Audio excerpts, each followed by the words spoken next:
What's up, my pal? It's Angry Poncho here. I'm redoing this video, so we're starting with the image because I'm at the end already.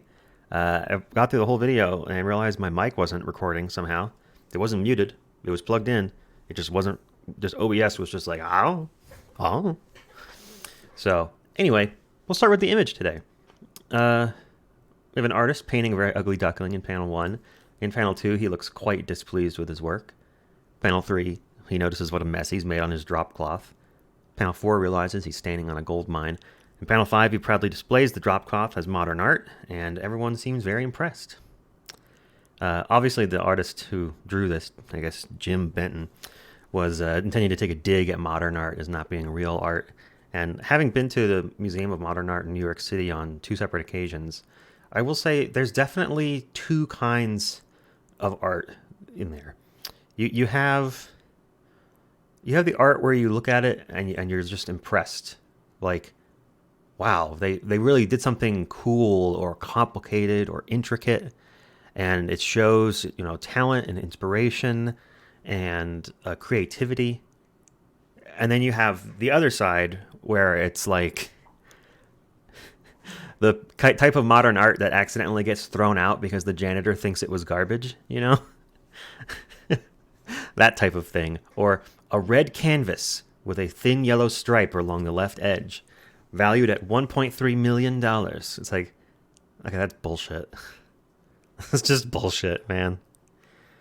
But it does remind me of a story, which I'll come back to at the end. A little teaser here. So I'm going to spoil today's connections because I already did it.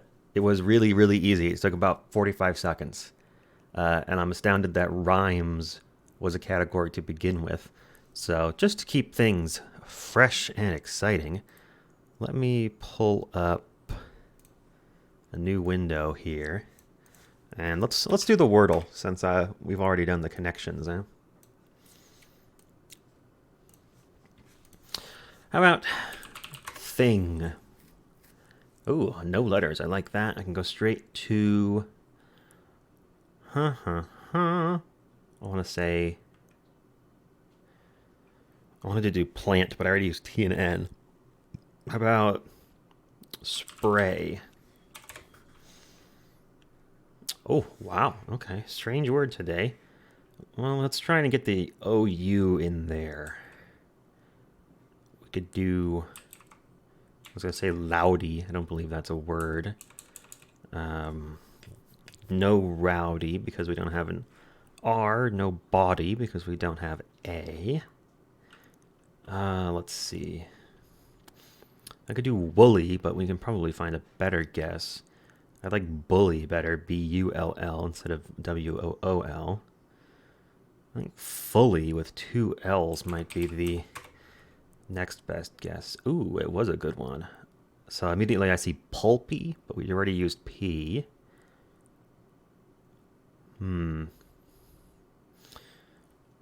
Interesting. You could have an E-Y at the end.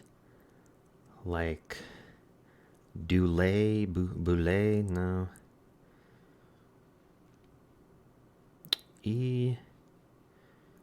No double L was interesting there because I don't really see many U-L-E-Y because that probably has a long U sound with like a, like U, like Ulay.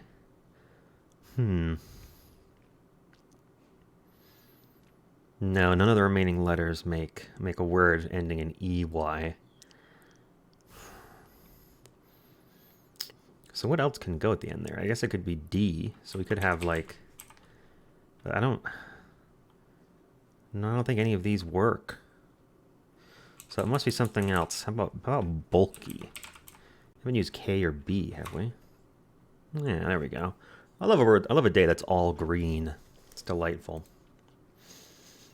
Let's move on to the habit tracker. It's the last day of the month, and the last few days were bad for me. I'll fess up to it. I did not do my best. It was rough. I've been really busy at work, and I've been really tired. So basically, I've been working hard and getting shit done at work, and then as soon as work ends, I just played Minecraft until I went to bed.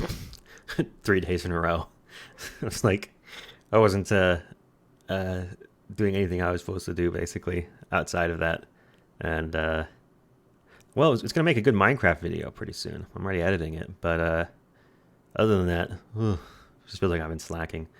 In any case, this as a month, January wasn't bad. 42, 43% is going to be our end of the month average, and I think that's better than I would have guessed it when we started the month. But I think we can definitely do better next month.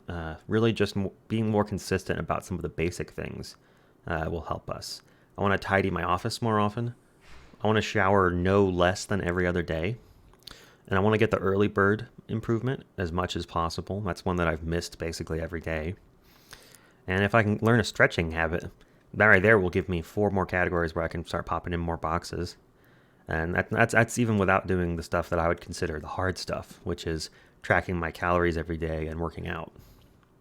But, like I said, it doesn't need to be perfect to be worth doing. So any day that we get more than 42 or 43% next month, we consider that a plus. And hopefully we can set a new high score. That's the goal. If you've been keeping track of your stuff for the month, let me know what your percentage was. How many of your goals did you complete in January? Hopefully you did well. If not, don't get discouraged. Next month is a shorter month. It's easier. Jasper's sneaking around behind me. I don't know what she's doing. So let me tell you a story. This is a courtesy of my Uncle Frank.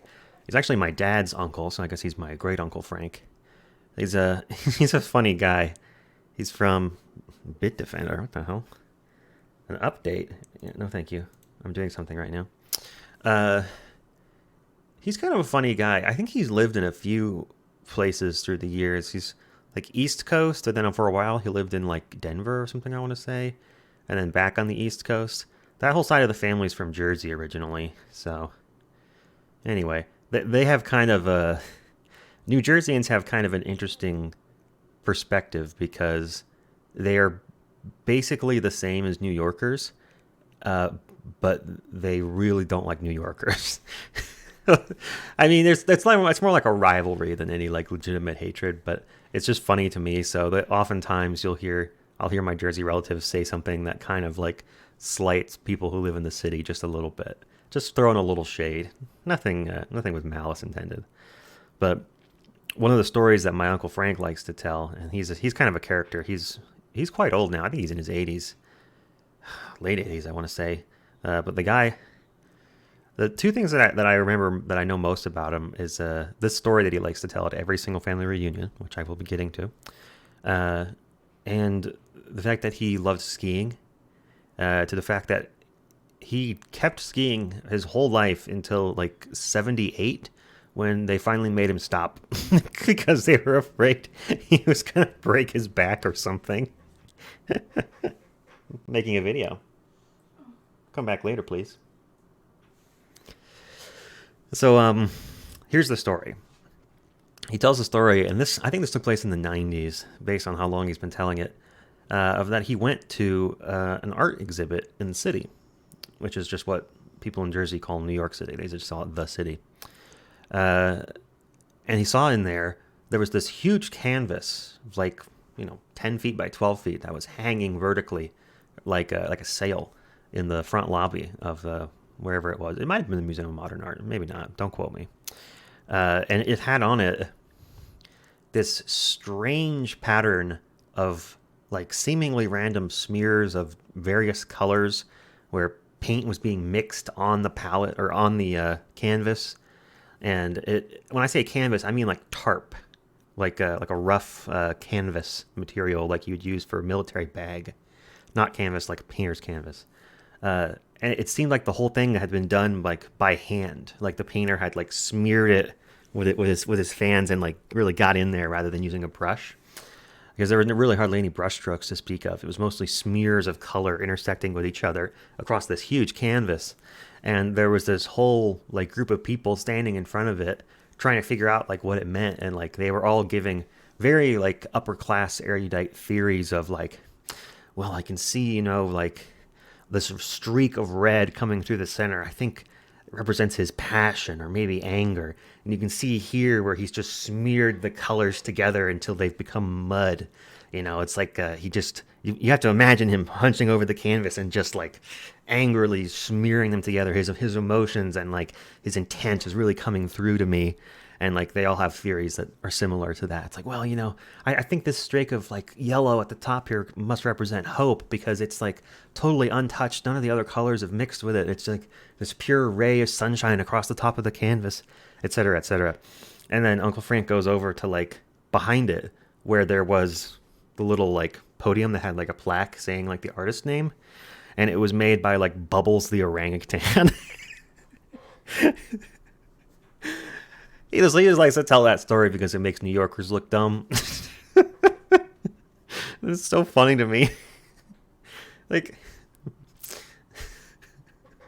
not it's funny to me on the face of it because that is what some of the modern art in the moment looks like, and that is what the kind of shit you'll hear people saying in there. But then, like on a meta level, it's funny to me that he's told the story so many times. It's clearly become like a big fish tale where little details have gotten embellished over the years to the point where like any nuance is now gone, and that something about that makes it even funnier to me. In any case, I gotta get back to work, so I'll see y'all tomorrow and next month.